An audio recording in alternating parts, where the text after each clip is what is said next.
Hi, I'm Tom. I'm Matty. And I'm Lewis. This is the Wigan Way, Wigan's favourite rugby league podcast.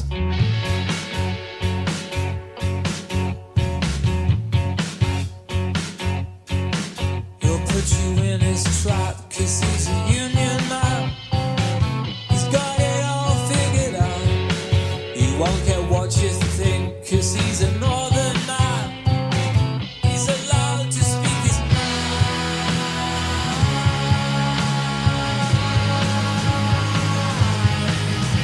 His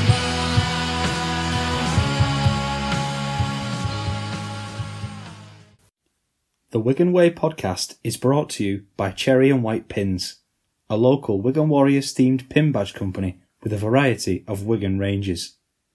You can get free shipping on all orders when you use the code THEWIGANWAY, that's The Wigan Way, all in capitals, at checkout. Thanks to them for supporting the show. So we're back. Another good win on the board. To start with, I should say, it's just me and you, Matty, again. Just the two of us. Yeah, we've not been a two for ages, have we? No, not at all, but it feels like it's important to get an episode in here. Obviously, Lewis is ill, but we need to get an episode in because we're champions. Yeah. Well, we were all a bit ill, like when we usually record on a Monday or Tuesday, we were all a bit ill by then. We've been at work all week. It somehow got better a little bit. Lewis is still not up for it, so wishing him well and hoping we're back as a three next week. It's always nice to win trophies, though. I mean, you only get 4 chances a year, if you're lucky. And this is one of them. You lift a trophy. I said after the game, when we were kids, it weren't like, are you going to win the League Leaders Shield? It was, are you going to make the playoffs? Are you going to survive one year? Yeah. Are you going to be, challenging, or are you going to lose 20 games? It was weird for us. Obviously, we were young, so we missed the early grand finals.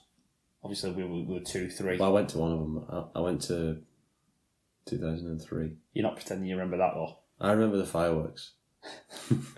But from then on, going into 5, 6, 7, 8, to 9, We like just 2009. we weren't very good, but 2009 we were okay. But you always knew we were going to win things at some point because you grew up knowing we were Wigan. But it was like, when are we going to come good? I remember like the highlight of my life being beating Bradford in the playoffs, and then Yeah. we didn't do that to win a grand final. And we were always on the road as well. Yeah, Like we were always away in playoffs because we'd sneak into the sixth. fifth. We'd sneak in on 5th or 6th. But yeah, we're not taking it for granted. We've just won 5 trophies in a row. Yeah, It's ridiculous. it's a mad thing to really consider. So obviously we've won the league leaders. It was weird. 6 weeks ago we were very 50-50 about this one. This was the one that might have got away. Yeah, we thought this might be the one that With the drive to get all 4 in a year, this was the worry that we would miss out on this. Obviously, we struggled around Magic. We struggled with that Leeds game. game. I thought it was going to kill us. Post-Challenge Cup, injuries started to mount up. The Brad O'Neill injury, the loss to Warrington. And then you were having OKR who had got through that spell quite okay. It was a worry that was going to be the one that missed out. Yeah, I thought this was the one we might miss out on. I don't know about you, but I thought to myself, maybe if that's the one we miss out on, I'm okay on it. I was fine with it, yeah. But to perform and keep fighting and win games ugly, we won the whole KR game ugly. Won a couple of others very, very close, tiring games, and we get the win. And that means that we get to pick this trophy up, and it's a brilliant feat, and it's not something that should be ignored. No. I mean, the good thing is we are the best team this season. We deserve the League Leaders Shield. We are the best team this season. I think we've got a chance to be one of the best teams ever. If we do all 4, we're in the conversation. This group of players, if we do all 4, this group of players will be remembered. But it'd be the first time ever. Yeah. In this, with the grand final. Yeah. With the grand final existing. Yeah. People have won all the trophies before, but not these 4. Super League, not Super League. So, I think you're right. The conversation of the greatest side of all time starts coming in. Well, should we get into this game? Yeah. Now, there's a lot of talk before the game about the teams and what's acceptable and what's not. You can only play who's there in front of you. Yeah. We won 64-0. Field got 3, French 2, Lehman 2, Marshall 2, and then Wardle and Eckersley both got 1. Kieran kicked 10 from 10, so a good day all round. Oh, I think he missed one. Yeah. He 10 from 11, Yeah, sorry. he missed one. But again, I feel like we're just now starting to pounce, starting to put that on. Yeah, Put points on. it's hard to say. Obviously, like you said, Salford handed out 8 debuts and they did rest a lot of players. And so you could say, well, they've only just beaten up on a team that they should have beaten up on. But, they did the same to Leeds last week and they were full strength and fighting to get 6. So, yeah, I think we are starting to peak at the right time. It's our 3rd peak of the season, if you think about it. I've never seen us do it 3 times. Yeah. We play really well. We started off in a peak. You're on a bit of a lose-lose with this game, lad, because if you batter Salford, great, you should do. And if you don't batter them, if you beat them 30 points to 16 or something, well, you're not going to win anything in 3 weeks' time. And if you lose, well, we weren't going to lose against that team, but let's be honest, if you lose or you win really close, it feels like a defeat anyway. It's probably took too much out of you, more than it should.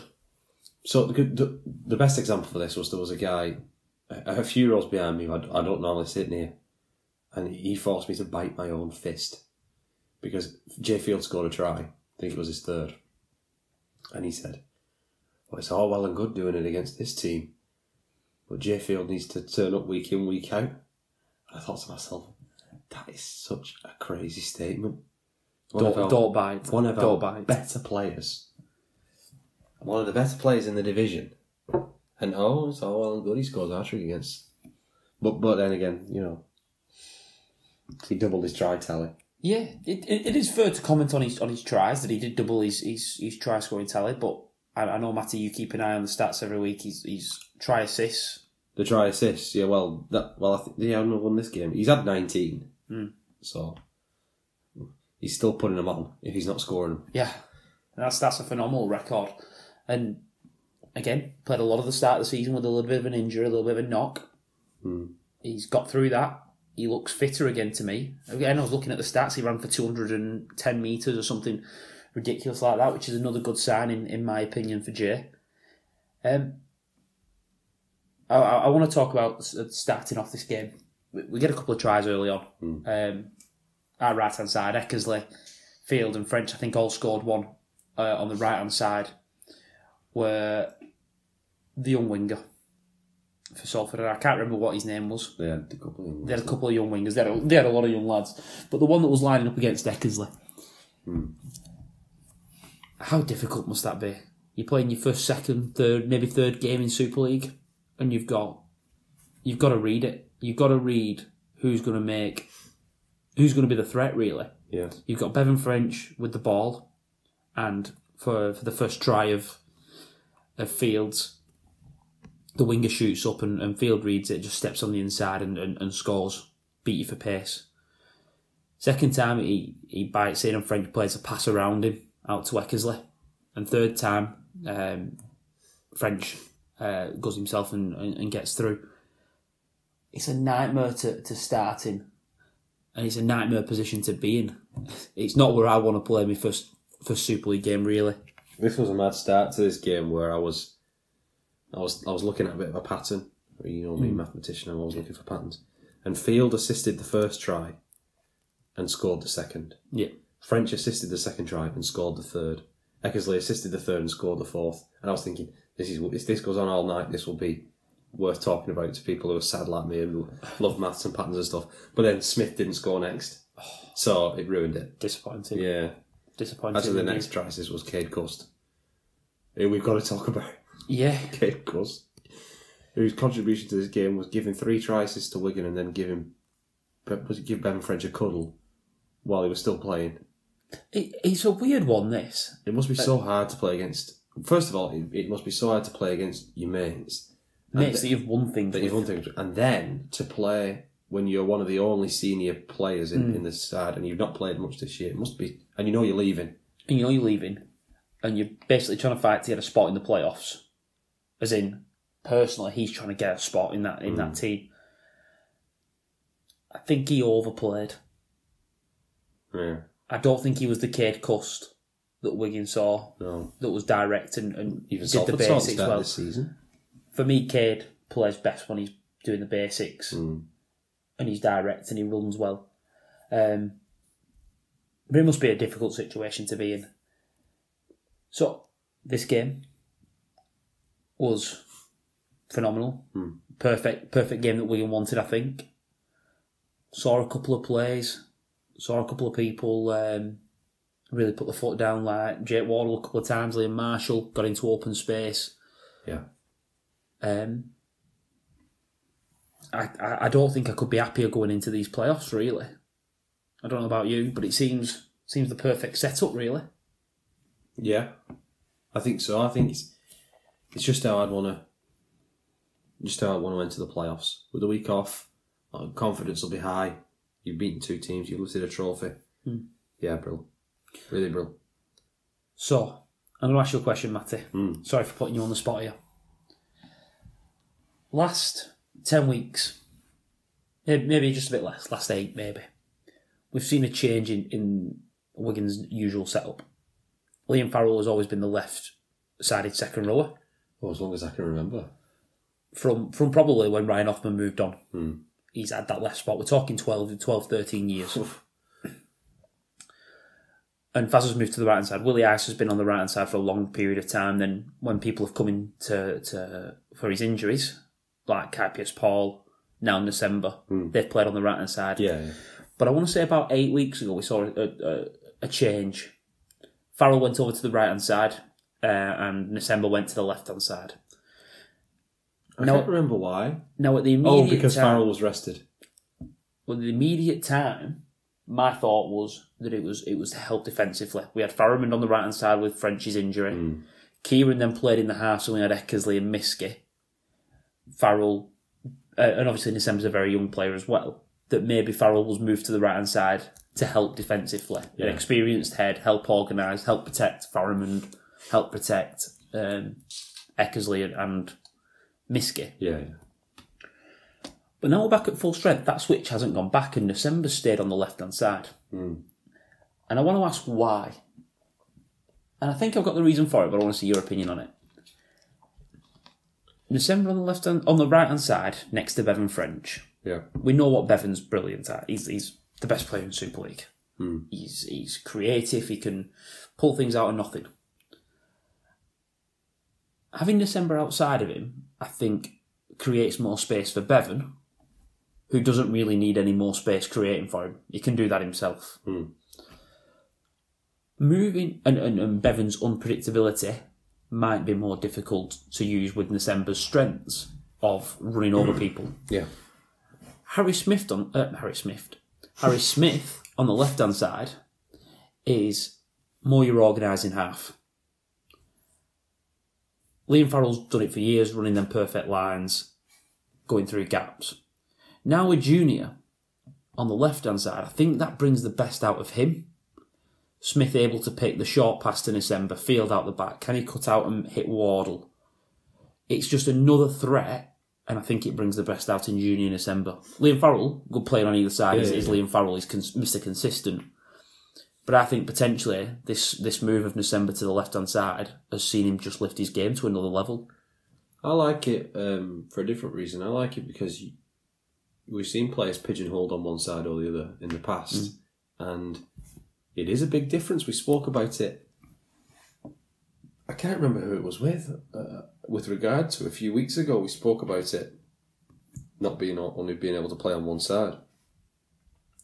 And you hit him with a different shoulder, and you're passing a different way, and you're stepping off a different foot.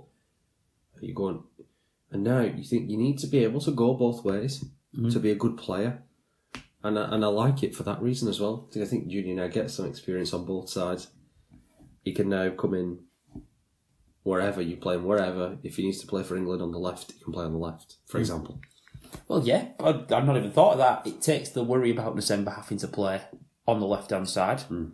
I think possibly Walters, long-term, is a right-sided second rower from what I've seen of him. I think they'd probably like to do the same thing with Walters, and he could play both. Yeah. Yeah. But like I said, the opportunity. Really happy. Now, before we talk about the rest of the games, because we might as well do that now. What do you reckon? Yeah, sure. Let's go into it. A lot of talk before this game was about Salford and the squad. Yeah. And they were told to report to the RFL why they'd made these changes, which is ridiculous. It's ridiculous. This only ever gets done in round 27. I can't even remember it being done in round 27 before, because we one year played against Catalans and we'd secured a week off. Pete was still boss. It must have only been 2 years ago. It was when Leeds beat us at home the same year. Yeah, it was, yeah. Because French ended up top try scorer. He got his 31st league try. But he was injured in that night, first half. And he was injured in the game against Leeds. That's what I mean, sorry. All right, yeah. So he scored his 31st try against Catalan. And Catalan rested everybody because they had a game the next week against Leeds, actually. And we didn't. So it backfired against Catalan. And we had a week off, so we played everybody. And the shield was wrapped up, so maybe that's why. But there was no reporting to the RFL then, from what I can remember. It was just, you've rested everybody because you've got a big game coming up. I'm sure there's someone else who did it. You're in the playoffs. Who did it last year? I don't know if anyone did it last year. No, because everyone was fighting for something on the final day, weren't they? Whereas this year, Salford, I know they were fighting for a home playoff game, but really, if you're Salford, home advantage. I mean, you'd back yourself to win at Lee. Well, you'd back yourself to win at Saints. I don't think it's necessarily the home advantage. They would have wanted home advantage. But Wigan have gone to their play, gone to Salford with a full strength side and walked away with 2 wins. Yeah. Wigan have a week off, so they're not going to rest anyone. They're also on fire as well. They're on fire. They've just battered Leeds. They've got everyone back. The spine's starting to tick. If you play your full side, they could still lose. Salford could have put their best side out and would still be massive favourite. Yeah. Wigan would still be favourites. Yeah. They're the number 1 side in the league. At home as well. At home. At home, yeah. But the negative's all on Salford then. Salford could pick up an injury. Salford could pick up a HIA. Might pick up a ban. Yeah. And still lose, and then still not get home advantage. And I think the risk there, it was all on Salford. Where, really, everyone have a week off, do a little bit of training that day, let's get set for a game. We know we're probably going to play Lee, because if Lee beat Saints... Yeah, you're playing Lee away. And if Saints win... You're playing Saints away. Yeah. So you know that you're in. You're in. You're definitely in. So to put a bit of maths on it, let's just say your risk is losing a key player for the playoff match, and your reward is a 20% chance you get a home semi-final, a home quarter-final against the team you'd be playing anyway. Yeah. And I just don't think that stacks up. No. But not just lose a key player. Because let's say they lose... Worst case scenario for Salford is lose Mark Sneed, lose Nene McDonald, lose a Brealey. That's big danger. Season over, pretty much. Yeah. Instead, now they're going into this game against Lee with a home final. They've got a home game anyway, because it worked out. It's almost perfect for them. Like, they got lucky. And we'll talk about them results now. They got lucky, but they also balanced risk against reward. I think the worst case scenario for them doing this was going away to Lee or going away to St Helens, and I still think they backed themselves in those games with a full squad that's fit. And Lee and Salford, obviously, Lee and St Helens, had to fight last week. For me, going away from home probably brings their chances from being 60% to maybe 40%. But they'll be fresh. They're fresh. And they've got no injuries. And everyone's had a week off. Good for Salford's debutants, they'll do well. That lad with the long name, Bardiel something, was it? Yeah. He came on off the bench just as Wigan was scoring a try, and the ref met him at halfway and shook his hand. And I often think, what was he asking him what his name is? Because the refs always shout, don't they? Shout names, but if you don't know who they are... Cruz Lee, mate, move! oh, Adam, you're offside. But if it's a player on debut, how do they find that out? Do they just shout somebody's number? Or yeah, interesting. Whether he was congratulating him on his debut and asking him what his name was, so he could call him offside later, probably. Yeah. Right, shall we go around the grounds now while we're at it? Might as well do round the grounds, might as well. Big game. Huddersfield Cass. Yeah.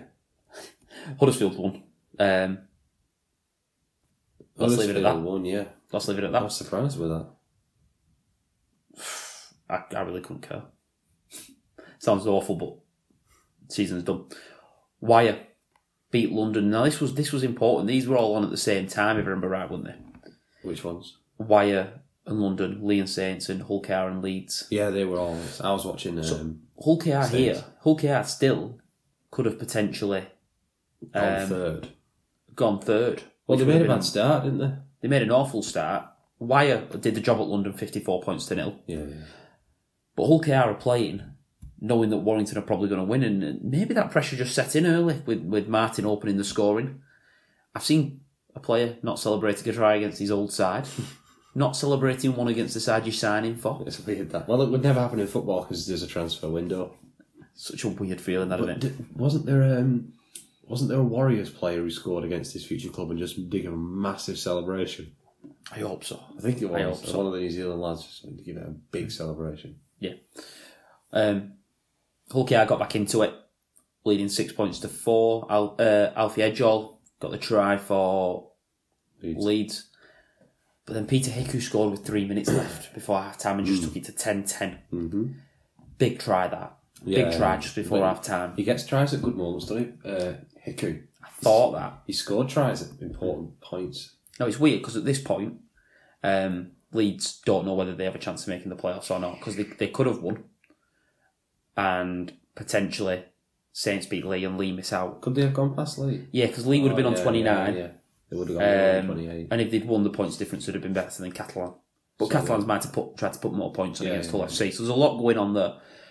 But Leeds are still playing, not knowing whether they're in or out. And obviously that game went down to the wire, so there wouldn't have been any real switch off from Leeds. No, Leeds didn't switch off. And you could see that, the fact that they were still trying to score in the last minute. Yeah. Salford, Hull KR, points on, Opacek, Sue and Joe Burgess getting tries, got 3 within about 20 minutes.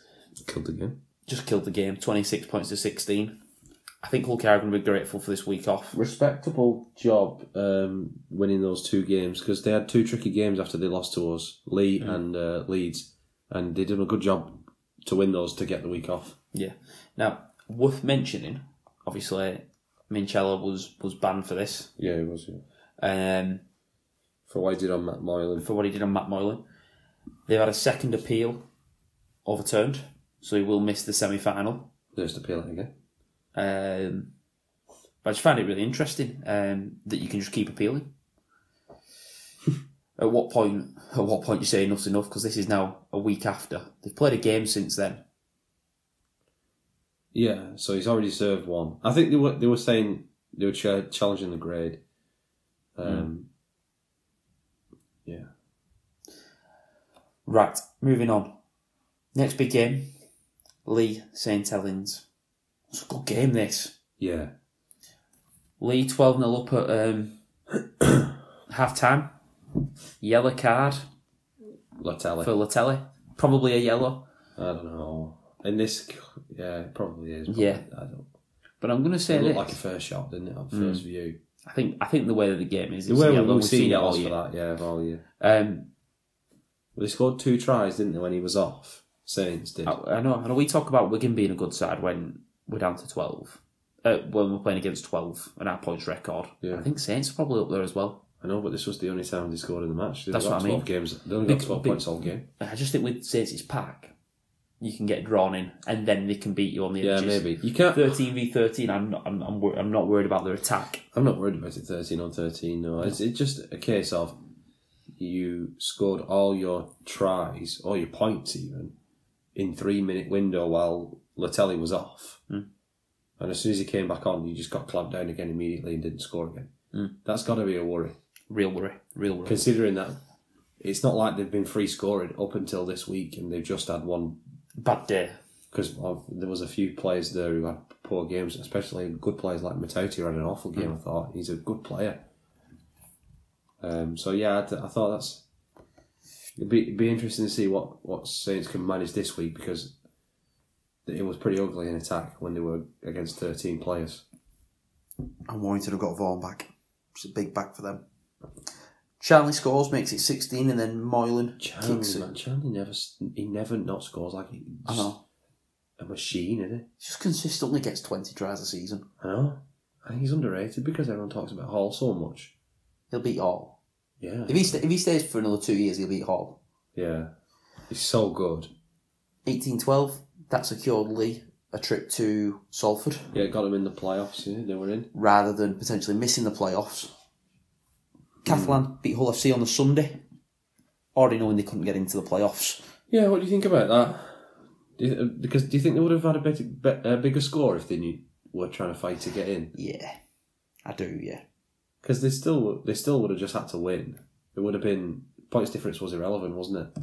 So they would have just been trying to win, but do you think they would have scored more points because of that? I think they'd have gone for it. Thing is, you could have still done this and staggered it. So what you could have done was you could have had Huddersfield and Cass one night, because that didn't affect anything. That would have been a decent Thursday game. You might have got some people... Well, that wasn't Thursday. Just put that on Thursday. Then you could have London and Catalan together with... Sorry, no, not London Catalan. Hull and Catalan, sorry. Together with Leeds, the Leeds game, and us, and Saints. What are the 2 games remaining in Warrington? See, I think I'd have had Warrington as well. You might all 5 of them should play, forget it. You have to have all 5 playing together. I Because thought there was a clever way around that, but because Leeds were still in with a chance. Or Catalan should have played Thursday. So then the pressure's on. Or pressure's on Lee. Catalan should have played before. Because they're the outsider to get in. Yeah. And if the result goes well, it changes then hands. everyone else has to play better. Instead, Catalan went into this game knowing they needed something like a 150-point win.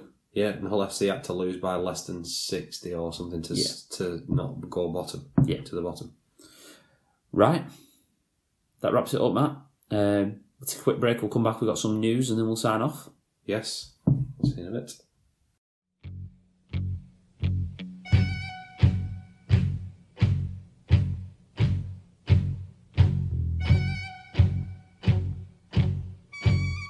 Okay, so we'll go for the news. No set of 6 or any other things. We'll keep it short, keep it sweet, like Spencer from the Bootlegger channel, if you know, you know. So first piece of news was the Dream Team was announced. Customary photo in the bright kit. Is that the one with Danny Walker having 3 legs? Danny Walker had 3 legs. And Nate McDonald forgot his boots and just wore his trainers. Yeah, I don't know. So the Dream Team, right, you can split it up probably into 3 or 4 categories. There are some definites, don't you think? Yeah. There are some definites. Right, Marshall and Ashton on the wings, I think, are definites. Yes. Wardle's a definite. Yeah. Mikey Lewis is a definite. Yeah. Thompson's a definite. Yeah. And Semba's a definite. Danny Walker. And Danny Walker by default is a definite. Yeah. Because O'Neill probably would have been in, but Danny Walker by default is a definite. Then there's some that are probablys. Right? I'm putting in the probablys. Probably Elliot Minchella. Yeah. Probably. Over the course of the season. Probably Matt Duffy. Yeah. Then I'm going for another category of I'd go somewhere different, but I can see why you've picked him. Yeah. Nenny McDonald, I'd go with Hiku, but I can see why he's in. Definitely. Yeah. Mark Sneed, I would have gone with French, but I can see why he's in. For different reasons, though. Yeah. Reece Martin, I'd have gone with O'Donnell, but I can see why he's in. He's been the best player in a Port League Yeah. side. So, you might notice I've left one player. I've not said one player. He's got his own category, you see. The category I like to call egregious. And I was with a friend who's very knowledgeable about rugby league, and he'll know who he is because he listens to this, while this team was announced. And he must have had like 15 or 16 goals at guessing prop forwards before he guessed Matty Lees. Because I genuinely think there are more than 3 or 4 forwards who've been better than Lees. I think Havard's been better. I think Jesse Sue's been better. Tom Amon. Tom Amon been better. Aletsky's probably been alright. Aletsky's been probably better. I just can't believe Matty Lees did. But Paul Vaughan. he's played a lot of games and he's done a Paul lot of minutes. He's the only one who stayed fit through the season. Yeah, he stayed fit and he'd a bit like... But, like, Liam Byrne didn't get in the dream team last year, did he?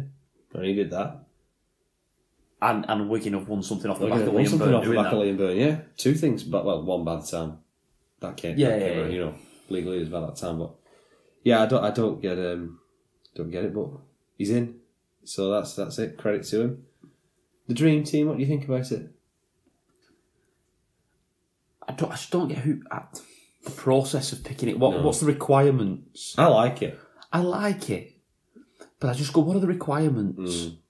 I like the dream team. I do. I really do. I really like it. And I also, my one issue with it is, and I like that it's not all Wigan and Hull KR and Warrington players as well. Yeah.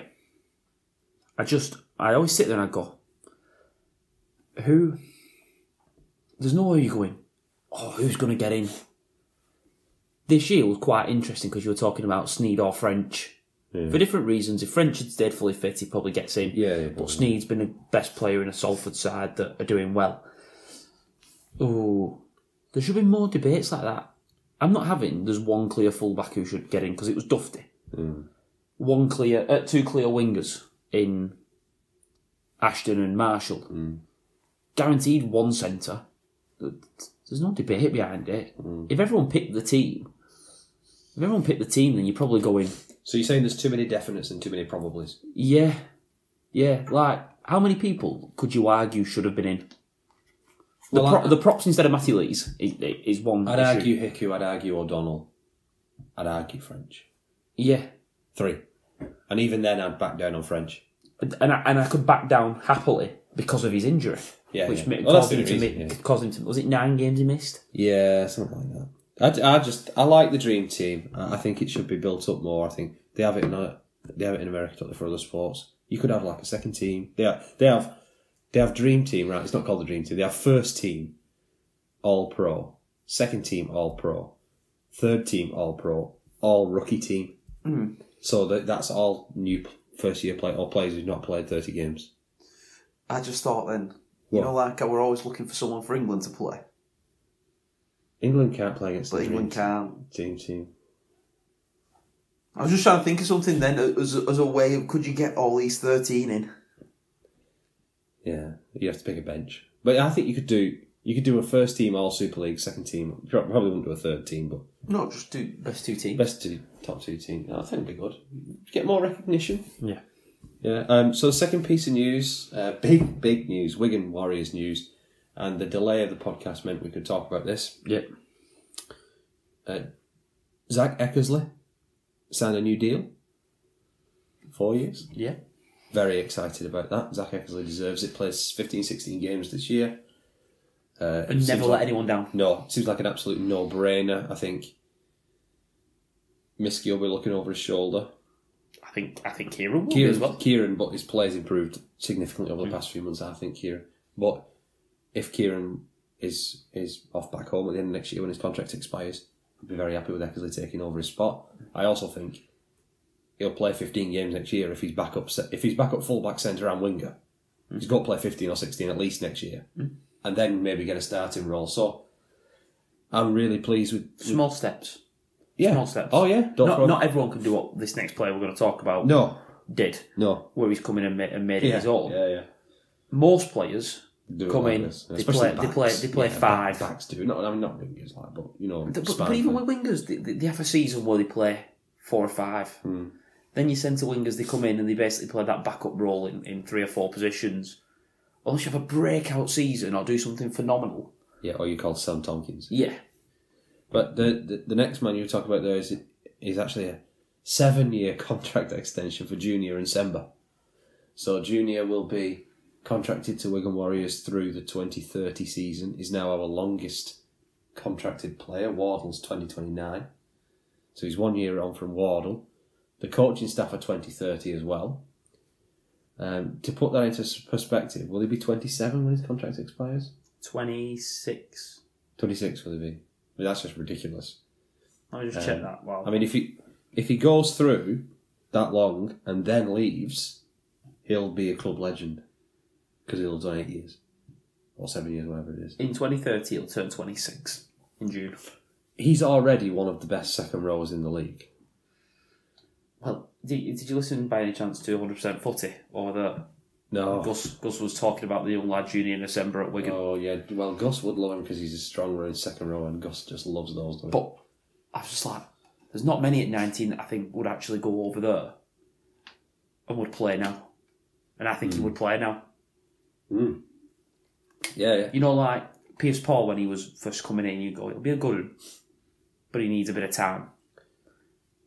I think December's ready now. He is a beast. I mean, there's still things he can clean up, but you think how good he's going to be in 6 years when he cleans up, all that technical stuff. Because now he's just here's the weird thing for you. Beast. When did Liam Farrell hit his peak? I don't know. At 27, 28, Liam Farrell's whole career has just been peak. But since about 5 years. Well, probably since about 5 years into his career. But I don't want to be funny. These second rowers. He was older than... They hit the peak at 28, 29 when they're fully developed they know the game. We think about Joel Tompkins as a second rower who was incredible when he was young. Still a lot older than 20. When like 24, we're talking 24, yeah. 25. But like, you just think 28, 29, 30, you're at your best, you're still physically, whatever, you've not started to decline physically. He'll finish his contract and not even be there. I think he might just be about there. If he keeps, he'll be 26. If he has a normal, obviously if he stays fit and he stays improving, we keep winning things, then I certainly think so. I think he could now. He talked about wanting to be a one club man, didn't he? That talk. He could become. I mean, it's very early to talk about that, but he could become. He could become England's poster boy. He could become England's poster boy. No man, Wiggins. He might be that already. He should be. Because everyone is hearing the name Junior in December. Yeah, it should be. They're talking about it in Australia. Yeah, that says enough for me. If he has a good series against Samoa, I presume he'll play against Samoa. If he has a good series against Samoa, then I do think he will be plastered all over England's marketing. I think he should be beforehand. The only problem is he's not guaranteed to be in, is he? He should be in. I think he is, but obviously he's not played it. He might be on the pitch. He should be in. Bit of sad news next. Still involving Wigan Warriors. Bit of sad news. Mike Cooper has announced his retirement today, following the medical advice. I did think this was coming when he lifted the trophy in what they would call street clothes in the NBA. His own, what did he have, t-shirt and jeans or something instead of the club tracksuit. I think they could have put him in the club tracksuit, couldn't they, for one night? But he's probably just turned up in his jeans. I mean, he was in the director's box. I think he was a guest of Christian Linsky, but it's always sad to see a player have to bow out, not on their own. Not on the field. I'm not saying he would have retired at the end of the season, but he should have. But he might have. But he should have been able to play in the playoffs. Gone out on the field, if not the playoffs. This game against Salford. They should be saying now, listen, Mike Cooper will retire at the end of the season. And then all the talk is, does he get the fairy tale? Yeah. Can he win at Old Trafford? Yeah. All that stuff. It's never nice to see someone retire on the treatment table or in the hospital rather than on the field. I do think it's tempered somewhat by the fact that he was probably about to retire anyway. But it is still unfortunate. He's been a fantastic servant to rugby league with Warrington, with the Dragons in Australia, and then with Wigan for 2.5 years. And well, remember that half a season as well wasn't the one that he was meant to be in. No, we got him early. We brought him early in 2022. Yeah. 2023 was when he had the hip drop that ruined his knee. On Good Friday, On Good Friday. That was actually meant to be the first season that we had him. Yeah. And then this season was his second season of that 2-year contract. He started off like house on fire. And that World Cup challenge. Remember, he didn't play against Cass, did he? First game of the season. I don't think he did. Because his knee was thingy. And his first game back was you know what? I'll be honest, if Thompson doesn't get that HIA, I don't think Cooper plays. I don't think he was fit. Well, he'll play. He might have been on the bench instead of Hill. Yeah. But Cooper played injured. Yeah, he did. And he won a World Club Challenge for it. Yeah. And you only have to listen to the videos and whatever. Everyone talk about Mike Cooper as the leader that he is. We did an interview with Brad O'Neill. If you've not listened to it, give it a listen. But he talks about Mike Cooper, the leader, and what he does for everyone. I wonder if he's somebody who'd be open to doing one himself. Might be a good interview. That Mike Cooper would be a good one. Yeah, maybe it'd be interesting. That we'll have a look. But yeah, I think Mike Cooper had a fantastic career with England as well. We've not mentioned. He's gone down under and held his own down under, and held his own. Very well respected down there. He is, yeah, and not everybody gets to do that. No, he won, I think, 5 trophies with Warrington. He's won 6 now with Wigan. In 2.5 years. I don't know. Yeah, he's won 6 with Wigan. Well, just remember that in 2 seasons, plus 2 locker cups. Because we didn't win anything in that 2022, did we? Because he joined after the Challenge Cup. No, he didn't win anything then. So in his 2-year contract, he's won. He won the 3 this year and the 2 last year. Yeah, plus the locker cup. Plus the locker cup twice. He's won that twice. Yeah. So he's won 5 trophies as he with us then. Okay, so 5 each with a chance to make it 6. So I think, I think he's had a fantastic career and all the best to him. I don't know what he's going to do next. I've not heard anything. I've not heard any plans for him. What he's going to do next. Wish him all the best. I know we had a chat about McShane, didn't we, when he retired? And obviously his last game was this week in Houghton and the Tomb of Ivy for Hull that we didn't mention. Their last game this week. Another potential retirement is talking about Matt Moylan. Matt Moylan potentially retiring. A lot of talk down under about that. Yeah, and that he's got a non-playing role in the NRL next year. I think that'd be a big blow for Lee. They've obviously got Armstrong coming in. Yeah, I think they would have liked Moylan to help him along and to play 6 perhaps when needed. But yeah, well, it'll be interesting to see what happens with Matt Moylan. That's just a rumour, that one. But it's gathering some speed. Mark Sneed has won the Albert Goldthorpe Medal. Now, the Albert Goldthorpe Medal is the Rugby League writers' kind of Man of Steel. They award points every game, don't they? And they award points every game. They always have done. So they've always had the current Man of Steel system. So if the same people were picking this, then you would say Mark Sneed has just won the Man of Steel, but it's different people picking the points. So sometimes it's a good barometer of who's going to win it, sometimes it's not, but Mark Sneed as the most consistent player for Salford, who have won a lot of games and finished 4th, it makes sense that he has won the Goldthorpe Medal. Yep. The next piece of information, a bit of a joke one that I've thrown in the middle here. Would you like to buy a season ticket for 2025 for the Huddersfield Giants? Before you say no, well, let me sweeten the deal. Do I get any bonuses? Let me sweeten the deal. It's £99, which is outrageous. £99 for 14 home games. And 2 for 1 at Flamingo Land. Are you not sold on that? 2 for 1 at Flamingo Land, and ticket prices at Flamingo Land are £50. So you and a friend can go to Flamingo Land for £50. Is it really £50 each to go to Flamingo Land? I'm on the official Flamingo Land website. So if you're going with a friend, main season's 45. Oh right. So if you book 7 days, if you're in a big fan of Flamingo Land, you might as well get a Huddersfield season ticket because you get 2 for 1 and you can get 14 home games. If you want to book last minute, it's £56. Oh, you don't book Flamingo Land last minute. Everyone knows that. 2 to 7 days in advance is £50. But Flamingo Land, if you want to get 2 for 1 tickets on Flamingo Land and watch 14 games of average rugby league under Luke Robinson, you can buy a Huddersfield season ticket. It's £99 for under 30s, by the way. For under 30s? Under 30s, yeah. Oh, it's over 30s? It's more than that. It's like 150. Who'd rather land at 30? I don't know. I have never seen that before. Well, they want to get students in, don't they? Let's give £99 tickets to students. I've never seen under 30. I've seen under 21s. With valid student ID. Yeah. I think there's an under 21s ticket as well. It's even cheaper. Under 25. Under 15s is free, I think. I don't mind that. Yeah, get kids in, yeah.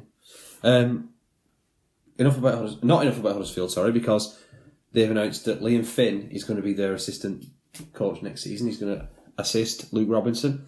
Liam Finn has just left, I want to say Halifax, so I'm going to, but I might be wrong there. Scott Morrell is their new coach. Whoever is left, Scott Morrell's just joined. You know, the one who used to play for Halifax, actually, but who was Castleford's assistant. He has just joined this team. I'm sure it's Halifax. He did used to play there. And, Liam Finn, he was a good player back in the day. He's going to be coaching Robinson. So they've got two diminutive halves at Huddersfield coach now. I think it's a shame they let Ollie Russell go. But that's Huddersfield done. Bit more sad news. London Broncos are up for sale. The Hughes family and David Hughes in particular has owned that club for 27 years. And he said for 20 of them they were in Super League, which is more than I thought. 20 years out of the last 27, London have been in Super League.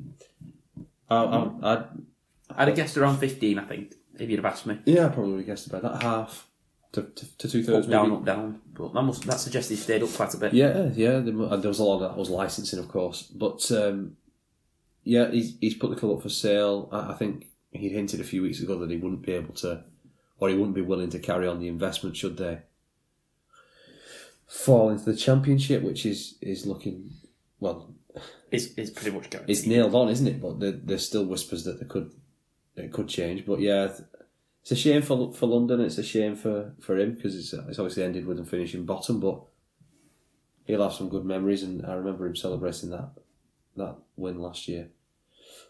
So good luck to him in the future, and good luck to London Broncos. Hopefully they get somebody in with a bit of ambition, a bit of drive, and they can continue on the good work that he's done with his family. Rattle through a couple more. Kevin Walter's been sacked by Brisbane.